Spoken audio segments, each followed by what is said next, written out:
time. Go. Everywhere we go, people wanna know who we are, where we come from. We are Tigers!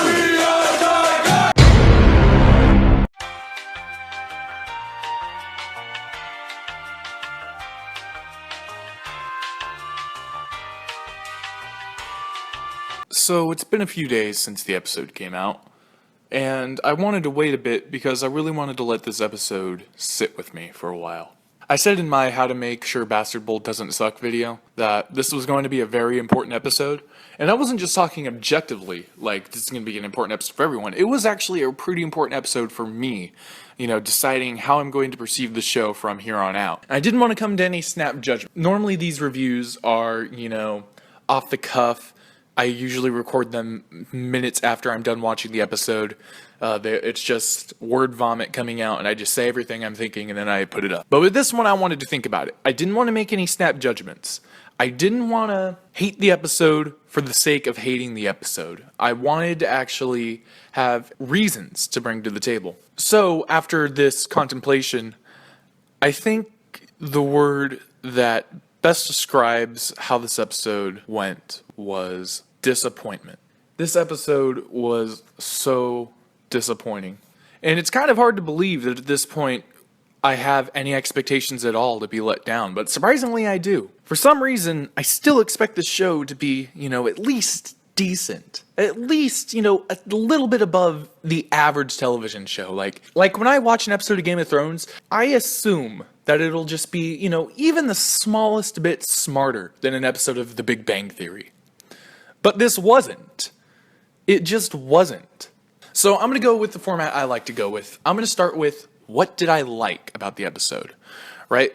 Start off on a positive note. So, of course, it goes without saying, the special effects, the directing, the choreography, everything about this episode, everything visually was stunning. It was impressive. It was well thought out.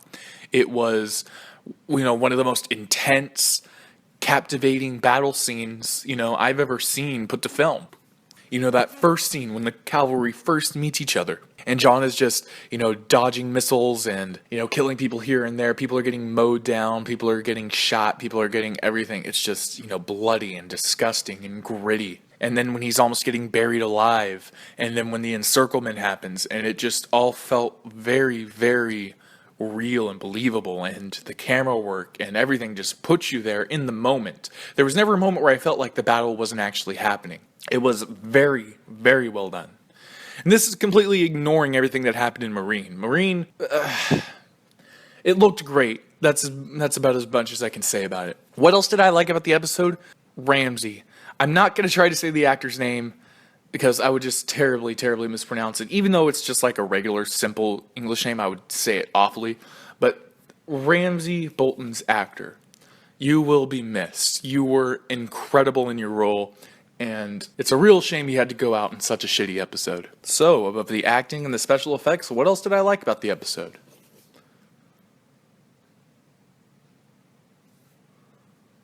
Yeah, alright, let's move on to the negative. So, I don't want to sit here for 20 minutes and just rant about every tiny thing I didn't like about the episode. I kind of want to focus a little bit more on the big picture. So, big picture things. Let's look at characters' arcs. Let's look at Sansa.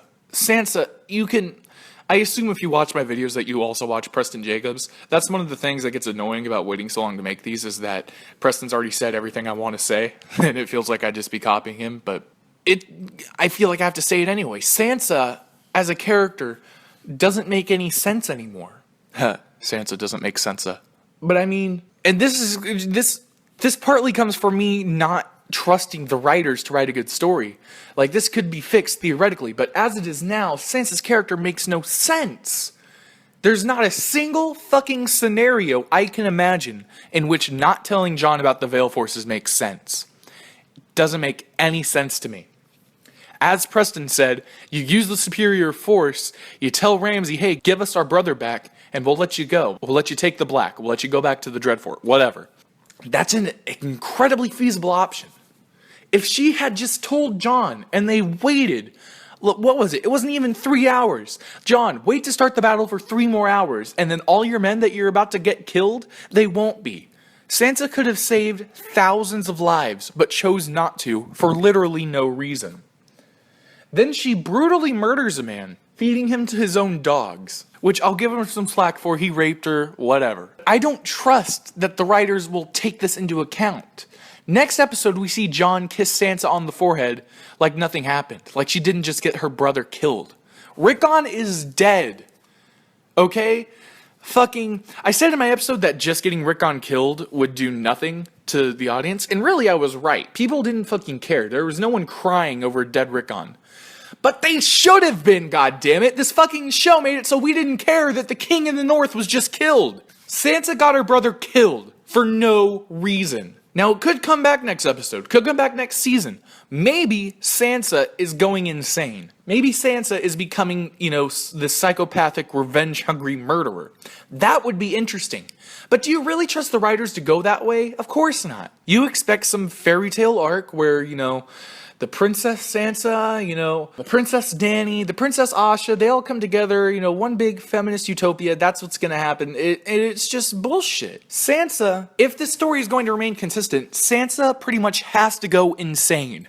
Sansa has to become deranged. Sansa has to become the new Ramsay if this show is going to keep making sense. But that's not going to happen. I know it, and you know it. And I also want to take this opportunity to directly address the people who liked the episode, and overall just continue to like the show. I have to ask you, why? If your answer is for the blood and tits, there's nothing I can say to that. By all means, continue watching and enjoying the show. But if your answer is for storytelling, for the characters, for the plot in this world that you care about, I can't imagine anyone still enjoying the show. I simply can't. Let me show you the prime example.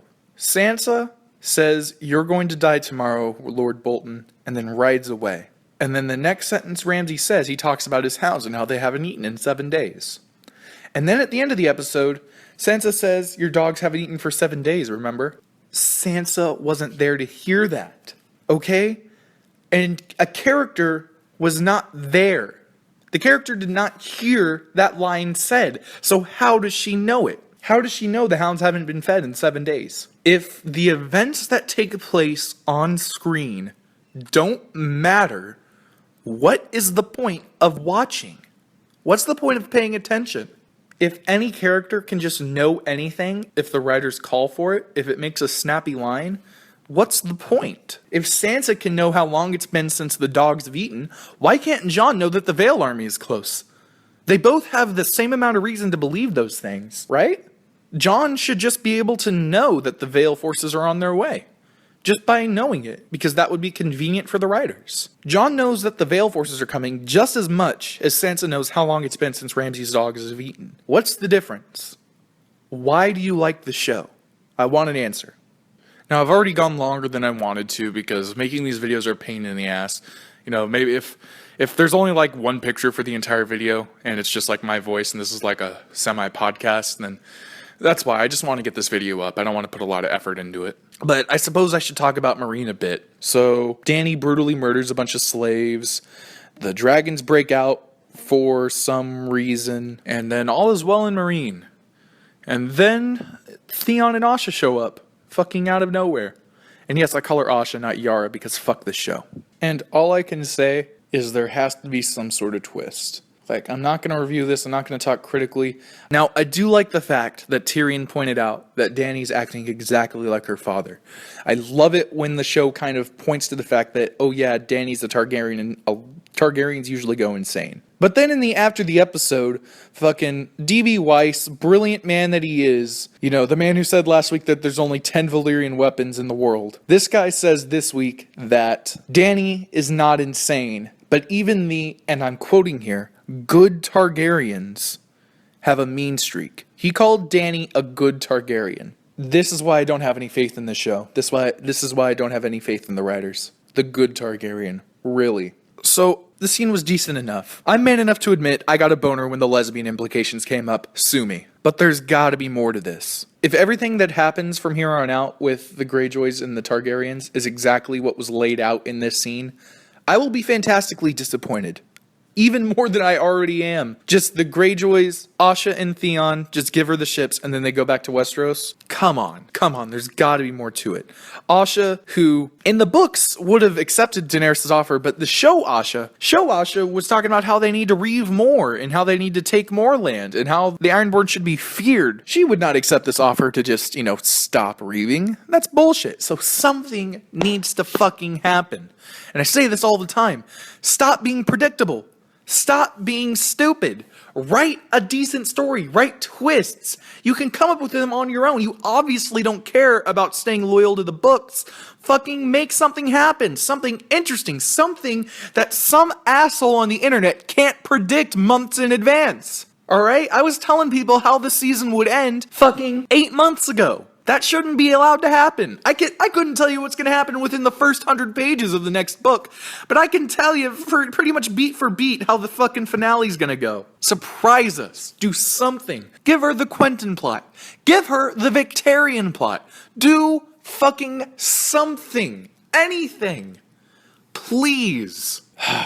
Well, that's really all I had to say. Disappointment. And like I said at the end of the last video, I sincerely hope they can turn it around. I really hope they can. But guess what? If they can't, I'll be here to yell about it next week. See you then, guys.